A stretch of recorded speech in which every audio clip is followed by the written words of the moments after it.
over 4 square miles of our city, from the central business district and government buildings, slum areas and neighborhoods of the wealthy, theaters, churches, and sporting houses, and more.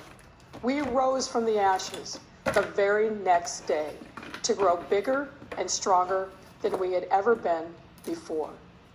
We learned from each of these challenges over the decades, and we baked into the lessons learned our preparedness efforts.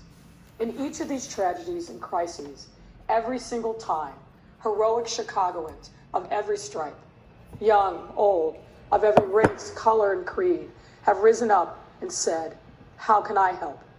And we have united and moved forward together.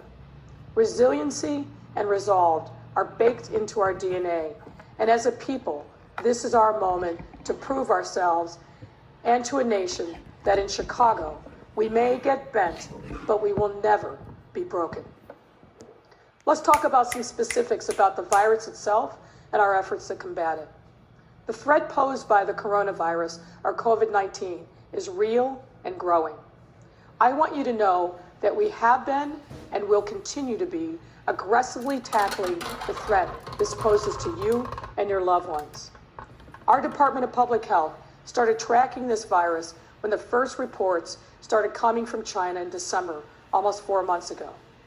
As we prepared for this virus coming to the U.S., and specifically Chicago, our public health and emergency management teams drew upon lessons learned last summer when many city departments and partners participated in a full-scale drill in which we were called upon to respond to a pandemic virus whose circumstances closely mirrored the challenge we are facing today. Public health's daily work consists of gathering and analyzing data on this outbreak from hospitals, physicians, labs, and working in coordination with our counterparts at the county and the state. An all-in, full-out, comprehensive effort to contain the spread of this virus and protect those most vulnerable to it. This data analysis and investigative work has and will continue to inform our response, ensuring it is as effective as possible and allowing us to direct our resources where they are most needed.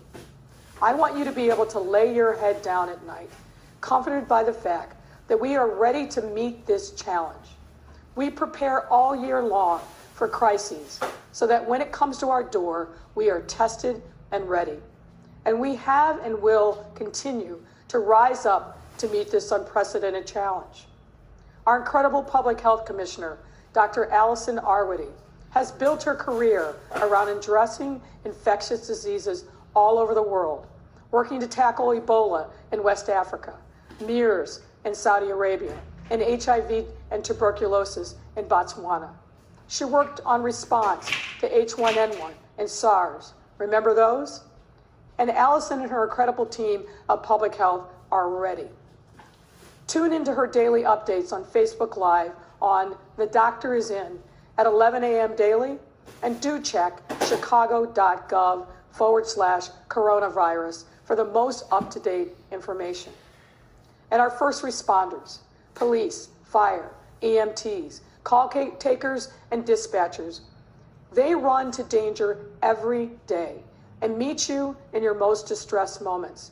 They too are ready. And I must acknowledge our fearless healthcare workers, doctors and nurses, yes, but also the aides and orderlies, the cooks and janitors, the volunteers, and everyone in the healthcare chain who are making great personal sacrifices every day on our behalf. Thank you, thank you, thank you. And last, but certainly not least, special thanks and prayers go to our people who are the fabric of our social safety network, our libraries, parks, community service centers, and the social workers and others, all of whom staff these facilities are vital in providing a place for people in need now more than ever. What do we see as the next steps in fighting this virus? A couple of important things that I will mention here. First, we have repeatedly asked throughout this crisis that if you are sick, stay home. Most of you have listened, but some have not. And those of you that have not only put yourselves at risk, you are endangering the public. We have documented an increasing number of cases in which sick people went to their workplace and got other people sick with the coronavirus. Today, at my direction, the Department of Public Health issued an order that until further notice, if you are sick with respiratory symptoms like cough, fever, or shortness of breath, but also, and importantly, if you are beginning to feel sick, body aches, fatigue, sore throat, you too are ordered to stay home unless seeking medical care or other essentials like food. If you violate this order, there have to be consequences. Please be smart, be safe, and stay home if you are sick. That's an order. Let me also repeat, if you are a member of a vulnerable population, that means people over 60, but especially people with underlying medical conditions, stay home if at all possible. Put your health first and don't put yourselves or others at risk. Now, I know these restrictions are causing hardships, but we are doing this to save lives. Peer have yielded in places like Japan and Singapore. Those countries have started bending the arc of the virus, and China is reporting progress for the first time. These measures work, and we need them now as this virus progresses here in Chicago. Next, let me address the anxiety that many are feeling about the status of our schools. As you know, on Tuesday of this week, schools were closed through March 30th by order of the governor, who closed all schools, public and private, across the state. In consultation with Dr. Arwady and Dr. Janice Jackson and her team at CPS, given what we anticipate as the continued upward trajectory of the virus spread, I'm announcing now that Chicago Public Schools will be closed through April 20th, with students returning on Tuesday, April 21st. We need to give parents and guardians plenty of advance notice about this reality and the ability to plan.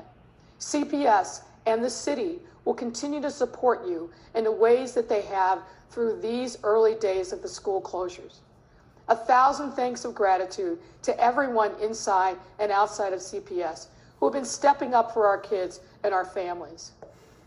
I want to especially thank those who've contributed to the fund to support food services for CPS families, notably Ken Griffin, who today donated $2.5 million, $1 million to CPS and $1.5 million to the Greater Chicagoland Foods Depository.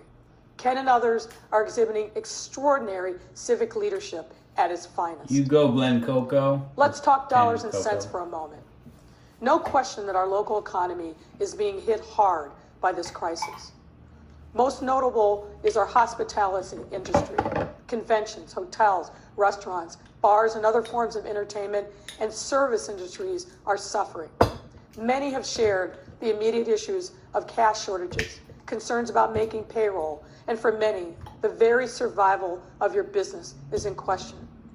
We also see the needs of our airlines, airports, and the related businesses that depend upon air transportation every day.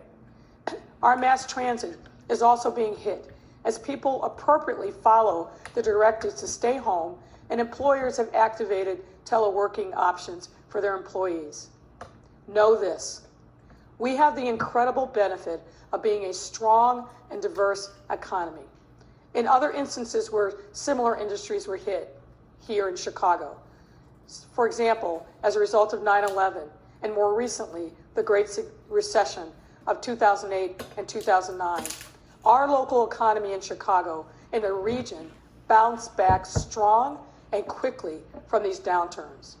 We are working at all levels of government, local, county, and state, to make sure that the final tale of this economic challenge will be the same: a strong comeback. I will talk more about this in a moment. I have also received a number of questions about city finances and revenue. While this crisis is certainly adversely affecting many parts of our local economy, I want to assure you that our city finances remain strong, and here's why. By design, no single revenue stream is more than 13% of our overall revenues. And what we call economically sensitive taxes, meaning those that are most sensitive to potential downturns, like sale taxes, our share of state income taxes, recreational and hotel taxes. In the aggregate, these taxes make up less than 25% of the revenue streams for our city budget. We have more than sufficient cash on hand, and we prepared for a potential economic downturn as part of the projections we released last year for our 2020 budget. Finally, it helps that we received an unexpected $100 million windfall from refinancing our debt earlier this year. And we are looking at other opportunities to leverage the low interest rates that currently exist. Be aware that we continue to monitor this situation on a daily basis, and our Chief Financial Officer, Jenny Bennett, and her team are on the case. So while city finances are weathering this storm, for many individuals, this is the financial challenge of a lifetime. Here's some immediate steps we have taken to help relieve the burden on you. We have suspended many of the debt collection, ticketing, and impounding practices that the city engages in until April 30th. This includes suspending the booting of cars, late fees and default on payment plans for all city debt. This includes parking tickets, red light camera and speed violations, and utility bills. We will not make any collection efforts until April 30th at the earliest, and we will not be referring you to debt collectors. And accordingly, the Chicago Administrative Courts is continuing all court dates until at least April 30th without any interest penalties. No city debt checks will be conducted for rideshare and taxi drivers, and we are limiting ticketing and towing and impounding of vehicles to public safety related issues. Given the economic pressures that many of you are facing as a government, we are stepping up to do our part to take a brick off your back. We know that this temporary suspension will bring some measure of relief. I want to also note and thank Sheriff Tom Dart, who previously announced that he is delaying enforcement of all eviction orders until April 30th. I call upon all property owners to give tenants some grace wherever possible during these trying times. No one needs the added stress of evictions, certainly not now. Similarly, I call on banks to grant relief from foreclosure efforts during this crisis. Thanks also goes to the Chicago Community Trust and the United Way for setting up the Chicago Community COVID-19 Response Fund, which will provide help on food, rent, and other items of need. Also, as you know, at the beginning of my administration, we ended water shutoffs for residential customers. Water is a basic human right. Today, I took the additional steps and called upon all of our suburban water authority customers, that's 125 suburban communities, to immediately take necessary action to also stop water service disconnections for non-payment as our state grapples with the COVID-19 pandemic. I applaud and thank those communities that have already taken this important step. While we must address the individual needs of our residents during this challenging time, it is also important that at the city level, we also take a leading role in supporting our small businesses. When we support small businesses, we support their workers, who in turn help uplift the vibrancy of our neighborhoods.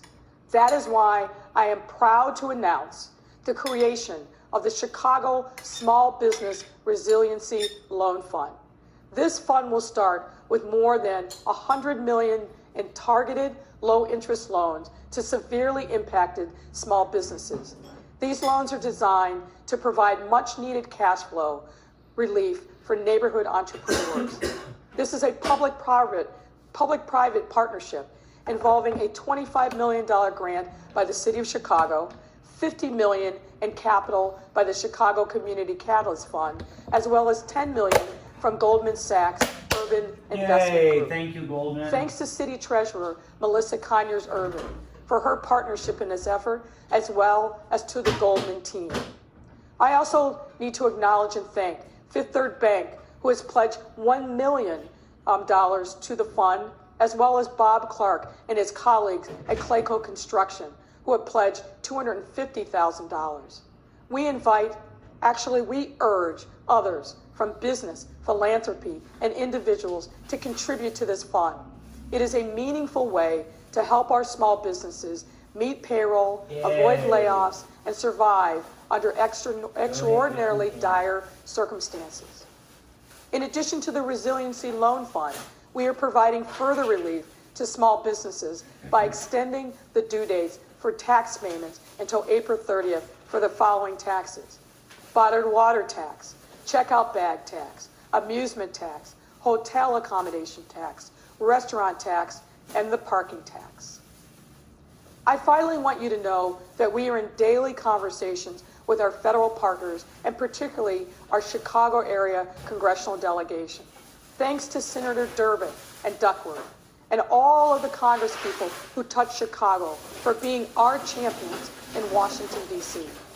We have said, and they know, that federal stimulus packages must bring immediate relief to individuals, not just big businesses, through help like extending and increasing unemployment benefits and more grants and loans to small businesses. Localities like Chicago should not be shouldering this burden alone. Folks, this is a B-sized problem, meaning something that can only be solved with billions in needed stimulus support from the federal government. In closing, let me say this. I am, of course, your mayor, but I am also a wife and a mom. I'm a friend to many and a neighbor. My team and I have worked tirelessly over these last 10 months to build an administration steeped in compassion and empathy, to reflect the realities of your lives in everything we do. And now in this moment that challenges us all, I want you to know that far from abandoning these core principles, we are placing them front and center in everything we do. I care about the people in the city that I may never meet, just as I care about my own family, my beloved friends, and my neighbors that I see every day. We have not shied away from facing hard truths and speaking openly about the need for love. And Chicago, we need to love each other with all our hearts today and every day. While this is a time of physical isolation, we need to stay connected. We need the warmth of smiles, hellos, and thank yous, the words of comfort and acknowledgement that each of us, regardless of our station or circumstances, matters. Gwendolyn Brooks got it right. We are each other's harvest. We are each other's business. We are each other's magnitude and bond. These words are truer today than they have ever been. Our challenge is not over and our work is not done, but we will get through this together because we can and we must. Absolutely. God bless you and our great city. Please be safe. Yay. Mayor Lori Lightfoot tonight reassuring Chicagoans, reminding us to love one another, to be kind to each other, and that Chicago has faced challenges in the past and risen to meet those challenges and overcome them. She also gave the city an order tonight. Be smart, be safe, and stay home if you are sick. That's a big one. We also heard about Chicago Public Schools closing now, extended through April 20th. And Marianne Ahern, what stuck out to me about that was she's canceling at this time. Last time it was Governor Pritzker who announced schools would be closed. Patrick, I think she also wanted to give parents who are needing to make plans how to look, because there's so many of us who are saying, is this a week? Is this 2 weeks? How long is this going to last? To put a longer time period on it, folks can make plans. The governor of Indiana today announced schools there will be closed until Pretend May 1st. like it will end what I on also heard from the mayor today 4:30. was looking for economic relief for small businesses that are so impacted by this. A new $100 million loan fund. Certainly that will be some relief for them. And asking landlords to have a heart to say, please, she's not going to have, or the sheriff that is not going to evict folks. Could landlords also give folks a break during this uncertain time? I think what we were looking for tonight, so many wanted, because there's so many rumors, so much fear, there was perhaps talk about shelter-in-place order. That was not the case at all. Instead, it was information and a reminder, as everyone, the health experts have been saying, stay home, take the advice, be calm. That is what the mayor's message was to all of us. Yay. All right.